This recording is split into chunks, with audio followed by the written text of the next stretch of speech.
बाजार में एक रोड पर मागमा देवी रोज की तरह अपनी छोटी सी टोकरी लेकर मीठे पके हुए अमरूद बेच रही थीं।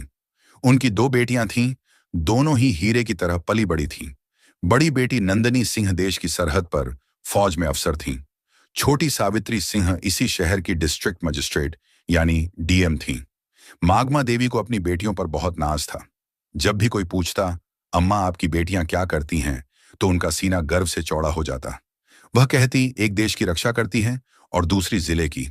लेकिन मागमा देवी आज भी कभी कभी बाजार में अमरूद बेचने बैठ जाती, पर अपनी बेटियों को कभी नहीं बताती। सब कुछ ठीक चल रहा था, तभी एक इंस्पेक्टर जिसका नाम अरुण चौधरी था, अपनी बुलेट मोटरसाइकिल पर वहां आया। उसने बाइक सड़क किनारे रोकी और सीधा मागमा देवी की टोकरी के पास आकर खड़ा हो गया। अरुण ने टोकरी में से एक अमरूद उठाया और बिना कुछ कहे मुंह में डाल लिया। मागमा देवी थोड़ी सकुचाई और बोली, साहब अमरूद मीठे हैं, आप चाहें तो तोल दूं? अरुण चौधरी ने अकड़ते हुए जवाब दिया, हाँ हाँ दे 1 किलो। मागमा देवी ने कांपते हाथों से अमरूद तोलकर पॉलिथीन में दे दिए। अरुण ने पैकेट लिया, फिर से एक अमरूद निकाला और सामने ही काट कर खाने लगा। कुछ देर तक चबाने के बाद उसने मुंह बनाते हुए कहा, ये क्या बेचा है तूने, एकदम बेस्वाद। अमरूद मीठा तो बिल्कुल भी नहीं है। मागमा देवी घबराकर बोली, नहीं साहब, बहुत मीठे हैं, आप चाहें तो दूसरा छक्कर देख लीजिए। लेकिन अरुण चौधरी हंसते हुए बोला, चुप, तेरे अमरूद का एक दाना भी मीठा नहीं। तूने मुझे बेवकूफ बनाया है। और सुन, मैं 1 रुपया भी नहीं दूंगा, समझी? मागमा देवी ने हिम्मत करके हाथ जोड़ते हुए कहा, साहब मेहनत से लाए हैं, कुछ तो पैसे दे दीजिए बस। यही सुनते ही अरुण चौधरी का पारा चढ़ गया। उसने गुस्से में झुककर पूरी टोकरी उठाई और सड़क की दूसरी तरफ जोर से फेंक दी। टोकरी पलट गई और सारे अमरूद सड़क, गाड़ियों और नाली में बिखर गए। मागमा देवी हक्की बक्की रह गईं। उनकी आंखों में आंसू भर आए, होंठ कांपने लगे। उनकी मेहनत और इज्जत दोनों ही सड़क पर कुचली जा रही थी। आसपास भीड़ जमा हो गई थी। लोग तमाशा देख रहे थे, कानाफूसी कर रहे थे, लेकिन किसी की हिम्मत नहीं हुई कि उस वर्दी वाले से कुछ कहे। फिर अरुण चौधरी ने अपनी मूंछों पर ताव दिया, बाइक स्टार्ट की और वहां से ऐसे चला गया जैसे कुछ हुआ ही ना हो। भीड़ में से किसी ने मागमा देवी की मदद नहीं की, लेकिन पास के ही एक घर की छत पर खड़ा एक नौजवान लड़का रोहित ये सब कुछ अपने मोबाइल फोन में रिकॉर्ड कर रहा था। उसका खून खौल रहा था। वह मागमा अम्मा को बचपन से जानता था और उनका बहुत सम्मान करता था। उसने वीडियो रिकॉर्ड करना बंद किया और सोचने लगा कि इस वीडियो का क्या किया जाए। उसे पता था कि मागमा अम्मा की एक बेटी फौज में है। उसने कहीं से उनका नंबर जुगाड़ किया था। उसने तुरंत वह वीडियो नंदनी सिंह के व्हाट्सएप पर भेज दिया और नीचे एक छोटा सा मैसेज लिखा, नंदनी दीदी, देखिए आज बाजार में आपकी मां के साथ क्या हुआ। हजारों किलोमीटर दूर बर्फीली पहाड़ियों के बीच बॉर्डर की एक चौकी पर नंदनी सिंह अपनी राइफल साफ कर रही थी। तभी उसके फोन पर व्हाट्सएप का मैसेज टोन बजा। उसने फोन उठाकर देखा, एक अनजान नंबर से वीडियो आया था। उसने वीडियो प्ले किया। जैसे जैसे वीडियो आगे बढ़ा, नंदनी के चेहरे का रंग बदलता गया। उसकी शांत आंखें गुस्से से लाल हो गईं। जब उसने इंस्पेक्टर अरुण चौधरी को अपनी मां की टोकरी उठाकर फेंकते देखा, तो उसके हाथ कांपने लगे। उसकी मां, जिसने उसे और उसकी बहन को पालने के लिए अपनी पूरी जिंदगी लगा दी, आज सड़क पर बेबस रो रही थी और लोग तमाशा देख रहे थे। उसके अंदर का फौजी जाग उठा। उसका मन किया कि अभी यहां से जाए और उस इंस्पेक्टर की वर्दी नोच ले। उसने अपने दांत भींच लिए, उसकी सांसें तेज हो गई थीं। उसने तुरंत वह वीडियो अपनी छोटी बहन डीएम सावित्री सिंह को फॉरवर्ड किया। वीडियो भेजते ही उसने सावित्री को फोन लगाया। सावित्री उस वक्त अपने ऑफिस में एक जरूरी मीटिंग में थी। उसने अपनी बड़ी बहन का फोन देखा तो मीटिंग रोककर फोन उठाया और पूछा, हाँ दीदी, सब ठीक है, कुछ भी नहीं है, बोली। नंदनी की आवाज में गुस्सा और दर्द साफ झलक रहा था। मैंने तुझे एक वीडियो भेजा है, उसे देख, अभी के अभी देख। सावित्री ने फोन होल्ड पर रखा और व्हाट्सएप खोला। वीडियो देखते ही उसके पैरों के नीचे से जमीन खिसक गई। उसकी मां, उसकी प्यारी मां, सड़क पर बिखरे अमरूद के लिए रो रही थी। एक मामूली इंस्पेक्टर ने उसकी मां की इज्जत को सड़क पर रौंद दिया था। सावित्री की आंखों में भी आंसू आ गए, लेकिन उसने खुद को संभाला। वो एक डीएम थी, उसे भावनाओं में बहने का हक नहीं था। सावित्री ने कांपती आवाज में कहा, दीदी, मैं बर्दाश्त नहीं कर सकती ये सब। ये सुनते ही नंदनी फोन पर गुस्से में बोली, मैं आ रही हूं, छुट्टी लेकर मैं उसको नहीं छोड़ूंगी। सावित्री नरम आवाज में बोली, नहीं दीदी, आपकी जरूरत देश की सरहद पर है। यह मेरा इलाका है, ये लड़ाई मैं लूंगी। मां को इंसाफ मैं दिलाऊंगी, कानून के तरीके से। नंदनी कुछ देर चुप रही। वह अपनी बहन की आवाज में छिपे इरादे को समझ गई थी। बोली, ठीक है, लेकिन उसे ऐसी सजा मिलनी चाहिए कि उसकी रूह कांप जाए।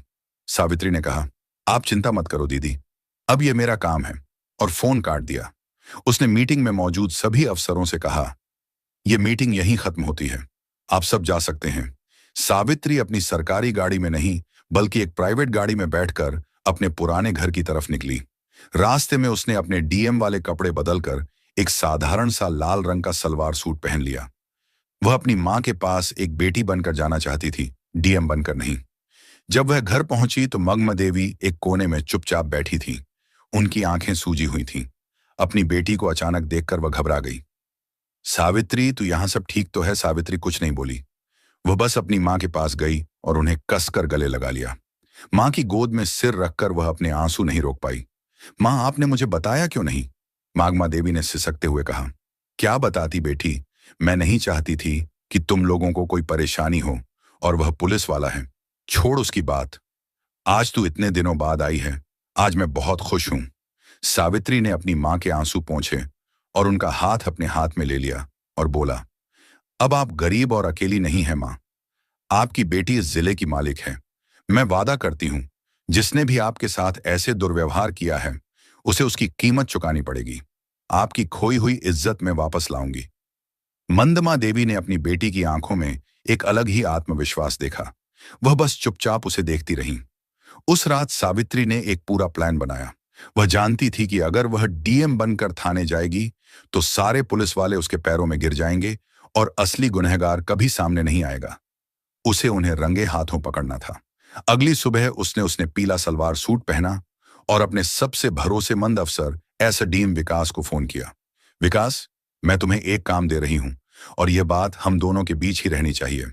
उसने कहा, जी मैडम, हुक्म कीजिए। बोली, मैं अभी सिविल ड्रेस में शहर के कोतवाली थाने में एक पर लिखवाने जा रही हूं, अपनी पहचान छिपाकर। मैं चाहती हूं कि तुम ठीक 2 घंटे बाद जिले के एसपी, डीएसपी और बाकी बड़े पुलिस अफसरों की टीम के साथ थाने पहुंचो। जब तक मैं इशारा ना करूं कोई कुछ नहीं बोलेगा। विकास ने कहा, ठीक है मैडम, जैसा आप कहें। सावित्री ने फोन रख दिया। दोस्तों, अब खेल शुरू होने वाला था। सावित्री ने एक साधारण सा पीले रंग का सलवार सूट पहना, चेहरे पर दुपट्टा डाला और एक आम नागरिक की तरह ऑटो पकड़कर कोतवाली थाने पहुंची। थाने का माहौल वैसा ही था जैसा उसने सोचा था। एक हवलदार ऊँघ रहा था और इंस्पेक्टर अरुण चौधरी और एसएचओ संदीप राणा चाय पीते हुए हंसी मजाक कर रहे थे। सावित्री डरते डरते उनकी टेबल के पास गई। जी, मुझे एक शिकायत दर्ज करवानी है। एसएचओ संदीप राणा ने उसे ऊपर से नीचे तक देखा। क्या हुआ, किसने परेशान किया जी? कल बाजार में इंस्पेक्टर साहब ने। जैसे ही उसने इंस्पेक्टर का नाम लिया, अरुण चौधरी चौकन्ना हो गया। उसने सावित्री को घूर कर देखा। क्या इंस्पेक्टर साहब ने? नाम क्या है तेरा और किस इंस्पेक्टर की बात कर रही है? जी, आप ही थे। आपने कल बाजार में एक बुजुर्ग महिला के अमरूद की टोकरी सड़क पर फेंकी थी। मैं उनकी बेटी हूं। सावित्री ने अपनी आवाज में थोड़ी घबराहट लाने की कोशिश की। यह सुनते ही अरुण और संदीप जोर जोर से हंसने लगे।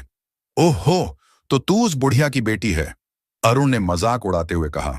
तो क्या हुआ, सड़क पर गंदगी फैलाएगी तो लाठी पड़ेगी ना। चल भाग, यहां से कोई एफआईआर नहीं लिखी जाएगी। सावित्री ने थोड़ा साहस दिखाते हुए कहा, लेकिन यह गैर कानूनी है। आपने वर्दी का गलत इस्तेमाल किया है। एसएचओ संदीप गरजातू, हमें कानून सिखाएगी, ज्यादा जुबान चलाई तो तुझे ही अंदर कर दूंगा। सरकारी काम में बाधा डालने के जुर्म में निकल। यहां से सावित्री वहीं खड़ी रही और बोली, मैं फिर लिखवाए बिना नहीं जाऊंगी। बहस बढ़ रही थी कि तभी एक हवादार भागता हुआ अंदर आया। उसकी सांसें फूली हुई थीं। सर गंगा प्रसाद यादव जी थाने में आ रहे हैं। गंगा प्रसाद यादव का नाम सुनते ही अरुण और संदीप दोनों के चेहरे का रंग बदल गया। गंगा प्रसाद शहर का एक बहुत बड़ा और दबंग नेता था, जिसके इशारे पर पुलिस वाले नाचते थे। दोनों इंस्पेक्टर अपनी कुर्सी से ऐसे उछले जैसे करंट लग गया हो। अरे जल्दी करो, गेट खोलो, संदीप ने हवलदार को डांटा और दोनों भागकर गेट की तरफ गए, जैसे कोई बहुत बड़ा साहब आ रहा हो। एक सफेद सफारी गाड़ी थाने के अंदर आकर रुकी। उसमें से सफेद कुर्ता पायजामा पहने गंगा प्रसाद यादव उतरा। अंदर आते ही उसने अपने मजाकिया अंदाज में कहा, क्या हाल है चौधरी? काम धाम अच्छा चल रहा है ना? कोई मुर्गा उर्गा फंसाया कि नहीं? आज अरुण और संदीप हाथ जोड़कर मुस्कुराने लगे। अरे साहब, आपकी कृपा है, आइए बैठिए। लेकिन तभी गंगा प्रसाद की नजर कोने में खड़ी सावित्री स्त्री पर पड़ी। सावित्री को देखते ही उसके चेहरे की हंसी गायब हो गई। उसके माथे पर पसीना आ गया और उसके होश उड़ गए। वह जिस लड़की को एक आम लड़की समझ रहा था, उसे पहचानते ही उसकी सिट्टी पिट्टी गुम हो गई। वह तेजी से आगे बढ़ा और सावित्री के सामने जाकर हाथ जोड़कर खड़ा हो गया। उसका सिर झुका हुआ था। नमस्ते मैडम, आप यहाँ इस वक्त मुझे फोन कर लिया होता, मैं हाजिर हो जाता। उसकी आवाज में हकलाहट साफ थी। इंस्पेक्टर अरुण और एसएचओ संदीप हैरान रह गए। उनकी आंखें फटी की फटी रह गईं। यह हो क्या रहा है? यह तो उस बुढ़िया की बेटी है गंगा प्रसाद जी। इसके सामने हाथ क्यों जोड़े खड़े हैं? जिस गंगा प्रसाद यादव के सामने पूरा झेला झुकता है, वह इस साधारण सी दिखने वाली लड़की के सामने हाथ जोड़े क्यों खड़ा है? ये लड़की है कौन? अरुण ने धीरे से संदीप से पूछा। यह क्या हो रहा है? संदीप ने भी घबराहट में सिर हिला दिया। इससे पहले कि वे कुछ समझ पाते, थाने के बाहर गाड़ियों के रुकने की आवाज आई। एक के बाद एक लाल बत्ती वाली गाड़ियां थाने के सामने आकर रुकी। गाड़ियों से डीएसपी, एसडीएम और जिले के कई बड़े आईएएस एंड आईपीएस अफसर उतरे और तेजी से थाने के अंदर आए। वे सब आकर चुपचाप सावित्री के पीछे लाइन बनाकर खड़े हो गए, जैसे अपने सीनियर को रिपोर्ट कर रहे हों। अब थाने में सन्नाटा था। सिर्फ पंखे की घर घर की आवाज आ रही थी। अरुण चौधरी और संदीप राणा पत्थर के बुद्ध बन चुके थे। उनके हलक सूख गए थे। माथे पर पसीने की बूंदें चमक रही थीं। तभी डीएसपी ने आगे बढ़कर गुस्से में अरुण चौधरी की तरफ देखकर कहा, इंस्पेक्टर तमीज से खड़े हो जाओ। तुम जिले की डीएम मैडम सावित्री सिंह के सामने खड़े हो। DM madam. यह शब्द किसी बम की तरह थाने में फटा। अरुण और संदीप के पैरों तले जमीन खिसक गई। उन्हें लगा जैसे किसी ने उनके कानों में पिघला हुआ शीशा डाल दिया हो। वे कांपते हुए सावित्री को देखने लगे, जिसे वे कुछ देर पहले अमरूद वाली की बेटी कहकर बेइज्जत कर रहे थे। सावित्री की आंखों में अब एक आम लड़की की घबराहट नहीं, बल्कि एक डिस्ट्रिक्ट मैजिस्ट्रेट का रौब और गुस्सा था। उसने अपनी ठंडी और कड़क आवाज में कहा, inspector Arun Chaudhary and SHO Sandeep Rana, दोनों की आत्मा तक कांप गई। You are suspended with immediate effect. Savitri ने आदेश दिया। एसडीएम साहब, इन दोनों के खिलाफ वर्दी की ढांस दिखाने, एक आम नागरिक को अपमानित करने और अपनी ड्यूटी ना करने के जुर्म में फर्ज दर्ज कीजिए। साथ ही इनके खिलाफ एक विभागीय जांच भी बिठाई जाए। एसपी साहब ने तुरंत अपने मातहतों को इशारा किया और दोनों इंस्पेक्टरों की बेल्ट और टोपी उतरवा दी गई। कल तक जो शेर बने घूम रहे थे, आज बीगी बिल्ली की तरह सिर झुकाए खड़े थे। तभी नेता गंगा प्रसाद यादव ने हिम्मत करके कहा, मैडम नादान है, गलती हो जाती है, माफ कर दीजिए, मैं समझा दूंगा इनको। सावित्री ने घूमकर गंगा प्रसाद को ऐसी नजरों से देखा कि वो कांप गया। नेताजी, यह नादान नहीं, सरकारी वर्दी में छुपे गुंडे हैं, और जहां तक समझाने की बात है तो अब इन्हें कानून समझाएगा। और बेहतर होगा कि आप इस मामले से दूर रहें, वरना जांच की आंच आप तक भी पहुंच सकती है। गंगा प्रसाद यादव का चेहरा सफेद पड़ गया। वह समझ गया कि इस नई डीएम से टकराना आसान नहीं है। वह चुपचाप सिर झुकाकर वहां से खिसक गया, लेकिन उसकी आंखों में एक अजीब सी नफरत और गुस्सा था जो सावित्री ने पढ़ लिया था।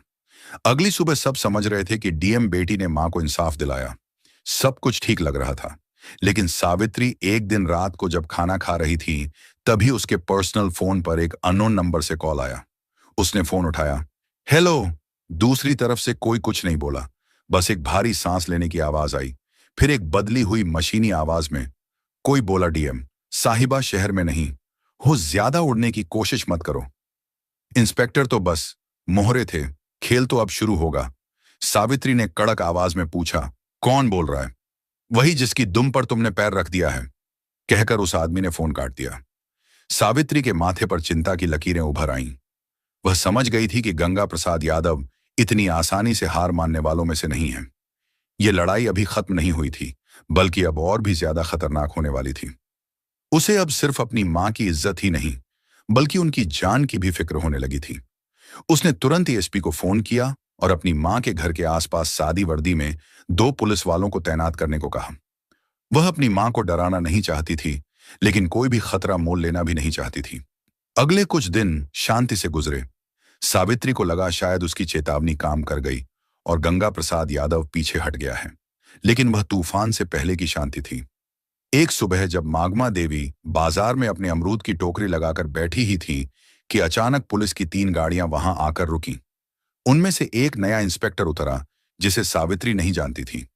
उसने मागमा देवी की टोकरी की तरफ इशारा करते हुए कहा, हमें सूचना मिली है कि इन अमरूदों की आड़ में नशीले पदार्थों की तस्करी हो रही है।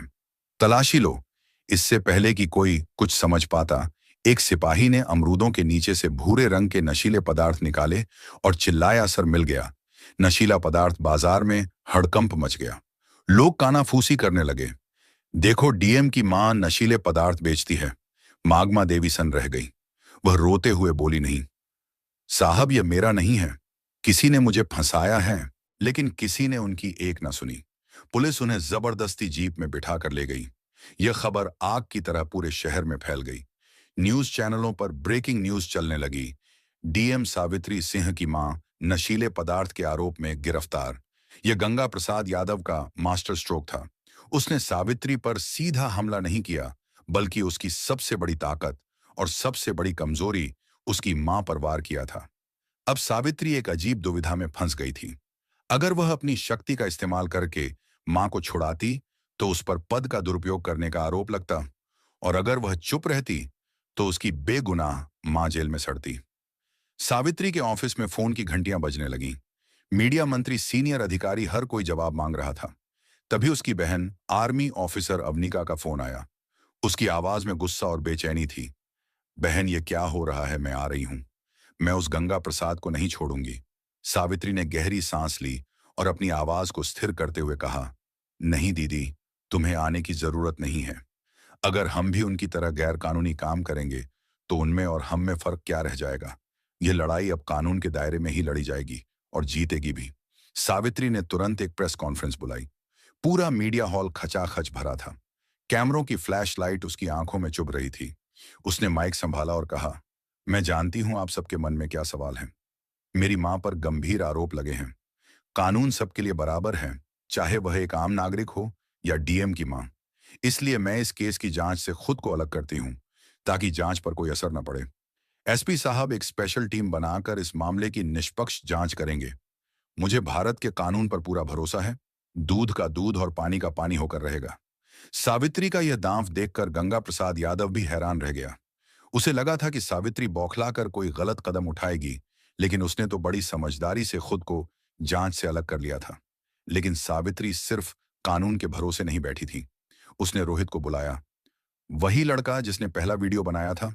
सावित्री ने कहा, रोहित, मुझे तुम्हारी मदद चाहिए। तुम बाजार में रहते हो, वहां की हर हरकत पर तुम्हारी नजर रहती है। पता लगाओ उस दिन मां की टोकरी के पास कौन कौन आया था। कोई भी अजीब हरकत, कोई भी नया चेहरा, मुझे हर छोटी बड़ी जानकारी चाहिए। रोहित अपनी डीएम दीदी की मदद करने के लिए तुरंत तैयार हो गया। उसने बाजार के दूसरे दुकानदारों और अपने दोस्तों से पूछताछ शुरू कर दी। 2 दिन की कड़ी मेहनत के बाद उसे एक सुराग मिला। पास की एक दुकान के बाहर लगे सीसीटीवी कैमरे की फुटेज में एक आदमी मागमा देवी की टोकरी के पास कुछ रखते हुए दिखा था। उसका चेहरा साफ नहीं था, लेकिन वह वही आदमी था जिसे लोगों ने सस्पेंड हुए इंस्पेक्टर अरुण चौधरी के साथ कई बार देखा था। सबूत मिल चुका था। यह सारा खेल गंगा प्रसाद यादव ने अपने पिट्ठू सस्पेंड हुए इंस्पेक्टरों के जरिए रचा था। अब बारी सावित्री की थी। उसने एसपी के साथ मिलकर एक जाल बिछाया। उन्होंने यह झूठी खबर फैलाई कि सीसीटीवी फुटेज में नशीला पदार्थ रखने वाले का चेहरा साफ साफ आ गया है और पुलिस उसे पकड़ने ही वाली है। यह खबर सुनते ही गंगा प्रसाद यादव के कैंप में खलबली मच गई। उसने तुरंत अरुण चौधरी को फोन किया। वह आदमी पकड़ा नहीं जाना चाहिए। उसको कुछ करो, वरना हम सब पकड़े जाएंगे। गंगा प्रसाद को नहीं पता था कि उसका फोन पहले से ही पुलिस के सर्विलांस पर था। अरुण चौधरी और संदीप राणा उस आदमी को ठिकाने लगाने के लिए जैसे ही शहर के बाहर एक सुनसान जगह पर पहुंचे, सावित्री और एसपी ने अपनी पूरी टीम के साथ उन्हें घेर लिया। रंगे हाथों पकड़े जाने पर दोनों ने गंगा प्रसाद यादव के खिलाफ अपना मुंह खोल दिया। अगली सुबह जब गंगा प्रसाद यादव अपने घर पर बैठकर चाय पी रहा था और अपनी जीत का जश्न मनाने की सोच रहा था, तभी दरवाजे पर जोरदार दस्तक हुई। उसने दरवाजा खोला तो सामने डीएम सावित्री सिंह एसपी और भारी पुलिस फोर्स को देखकर उसके होश उड़ गए। वह हकलाते हुए बोला, ये क्या हो रहा है मैडम? सावित्री ने अपनी आंखों में इस्पात जैसी कठोरता ली कहा, खेल खत्म हो गया नेताजी। आपके मोहरे पकड़े जा चुके हैं और उन्होंने आपके सारे राज उगल दिए हैं। आपके पास कोई सबूत नहीं है। गंगा प्रसाद चिल्लाया, आप मुझे हाथ नहीं लगा सकती। एएसपी ने आगे बढ़कर उसके हाथ में अरेस्ट वारंट थमाते हुए कहा, सबलियों, here's the proofread version of your sentences. हमारे पास आपकी फोन रिकॉर्डिंग है जिसमें आप एक गवाह के खिलाफ अभिशब्द बोल रहे थे।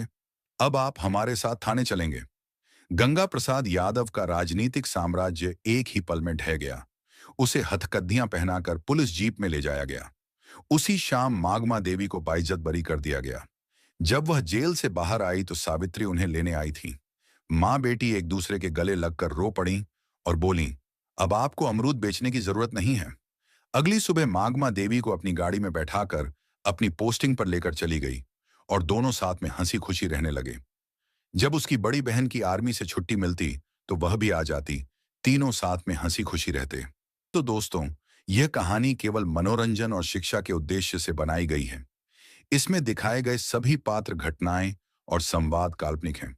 किसी भी वास्तविक व्यक्ति, संस्था या घटना से इनका कोई संबंध नहीं है।